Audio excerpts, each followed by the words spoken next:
நேயர்களுக்கு வணக்கம். நான் அக்ஷயா திருஞான சம்பந்தம். பிரபல யூடியூபர் ஹர்ஷா சாய், இவரை பத்தி நம்ம எல்லாருமே கேள்விப்பட்டிருப்போம். இவரு மக்களுக்கு நிறைய உதவி எல்லாம் பண்ணுவாரு அப்படின்ற மாதிரி நம்ம வீடியோக்களும் பார்த்திருக்கோம். பல விஷயங்கள் இவரை பத்தி கேள்வியும் பட்டிருக்கோம். இவர் மேல பிரபல நடிகை ஒருத்தவங்க இவர் என்ன பாலியல் துன்புறுத்தல் செஞ்சாரு அப்படின்ற மாதிரி ஹைதராபாத்ல பாலியல் புகார் ஒண்ணு கொடுத்திருக்காங்க. இந்த புகாரை பத்தி தான் இந்த வீடியோல பார்க்க போறோம். வாங்க வீடியோக்குள்ள போலாம்.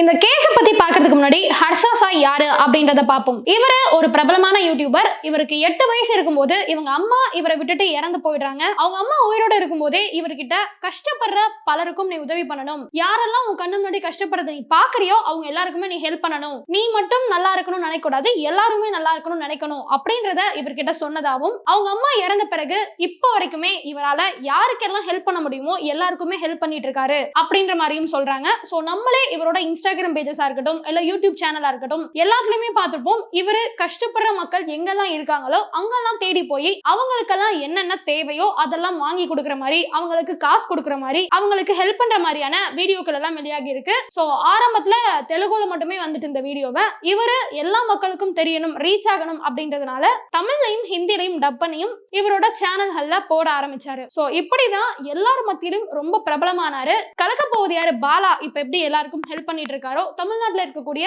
பலருக்கும் பாலா அவரால் என்ன முடியுமோ அதெல்லாம் பண்ணிட்டு இருக்காரு. அதுக்கு முன்னோடியே ஹர்ஷா சாய் தான். இவரை பார்த்துதான் பலரும் உதவி பண்ண ஆரம்பிச்சாங்க அப்படின்ற மாதிரி கூட சில இடங்கள்ல சொல்றது உண்டு. சோ இந்த மாதிரி எல்லாருக்கும் முன் உதாரணமா இருந்த ஹர்ஷா சாய் மேல இப்போ மித்ரா சர்மா அப்படின்னு சொல்லக்கூடிய ஒரு ஆக்ட்ரஸ் பாலியல் புகார் கொடுத்திருக்காங்க. இதன் பின்னணி என்ன அப்படின்னு பார்த்தோம்னா, ஹர்ஷா சாய் அவரு மெஹா அப்படின்ற படத்துல நடிக்க போறாரு அப்படின்ற மாதிரியான அந்த படத்துடைய ப்ரோமோ ஒன்று வெளியே வந்துச்சு. அதை பார்த்து நம்ம எல்லாருமே ஹர்ஷா சாய் பெரிய ஸ்கிரீன்ல வர போறாரு, அவரை நம்ம பார்த்து என்ஜாய் பண்ண போறோம் அப்படின்ற மாதிரி எல்லாம் ரொம்ப சந்தோஷப்பட்டுட்டு இருந்தோம்.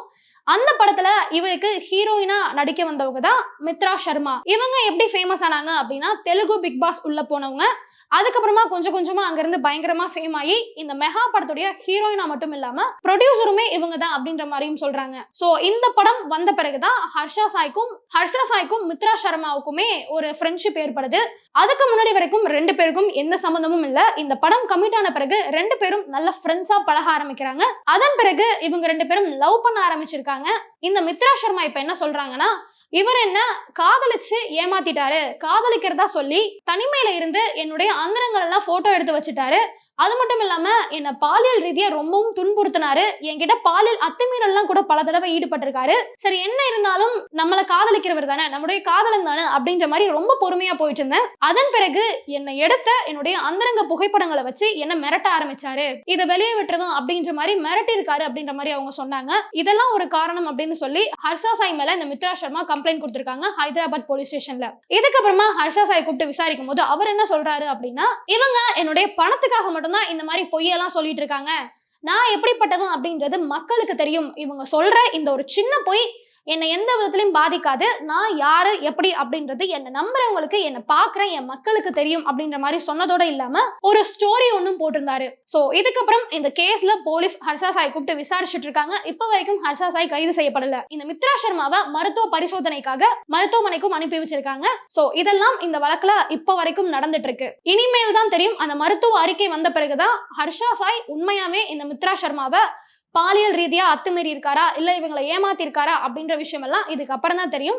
சோ இது வரைக்கும் தான் மித்ரா சர்மா ஹர்ஷா சாய் மேல கொடுத்த கம்ப்ளைண்டோட அப்டேட். இது ஒரு பக்கம் இருக்க, இன்னொரு பக்கம் பார்த்தோம் அப்படின்னா ஜானி மாஸ்டருடைய வழக்கு.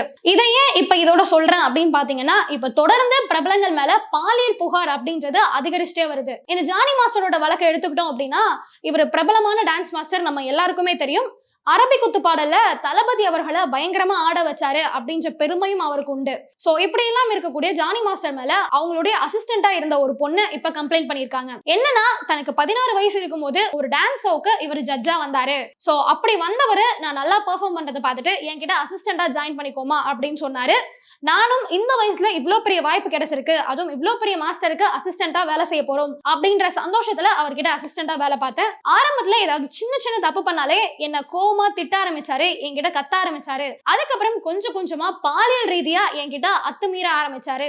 அப்போ எனக்கு இதை யார்கிட்ட சொல்லணும், எப்படி சொல்லணும் அப்படின்ற எதுவுமே தெரியல. அதன் பிறகு அவங்க மனைவி கிட்ட சொன்ன, அவங்க மனைவியும் இதுக்கு உடந்தை. அவங்க மனைவி கிட்ட சொல்லி அவங்க மனைவி அவரை திட்டுவாங்க, இல்ல எனக்கு ஏதாவது ஹெல்ப் பண்ணுவாங்கன்னு பார்த்தா அட்ஜஸ்ட் பண்ணிட்டு போ அப்படின்ற மாதிரி அவங்க மனைவி சொன்னதா இந்த பெண் சொல்லியிருக்காங்க. இந்த விஷயம் எப்ப நடந்துச்சு அப்படின்னா இவங்களுக்கு 16 வயசு இருக்கும் போது நடந்த ஒரு விஷயம். இப்போ இந்த பெண்ணுக்கு 23 வயசு ஆகுது. சிலர் இந்த இன்சிடென்ட் கேட்ட உடனே அப்ப நடந்ததா அப்பவே சொல்லாம இத்தனை வருஷம் கழிச்சு இப்ப ஏன் சொல்றாங்க, அவருடைய பேரை கெடுக்கிறதுக்காகவா அப்படின்ற மாதிரி சில கேள்விகளை முன் வைக்கிறாங்க. இதை எப்படி பார்க்கலாம் அப்படின்னா, அந்த வயசுல அவங்களுக்கு இதை யார்கிட்ட சொல்லணும் அப்படின்ற ஒரு விஷயம் தெரியல.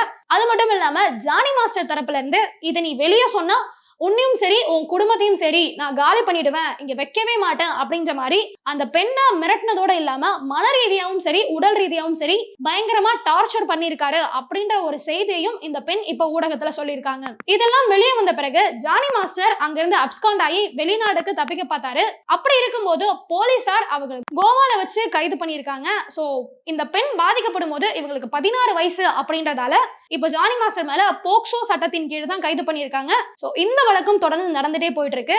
இந்த மாதிரி தொடர்ந்து திரை பிரபலங்கள் மேலயா இருக்கட்டும் இல்ல தமிழ்நாட்டிலயா இருக்கட்டும் பல பாலியல் குற்றங்களும் புகார்களும் வெளியே வந்துட்டே தான் இருக்கு. இந்த மாதிரி நடக்கக்கூடிய தவறுகள்லாம் எப்ப குறையும் அப்படின்றதான் மக்களுடைய மிகப்பெரிய ஒரு கேள்வியாவே இருக்கு. நன்றி.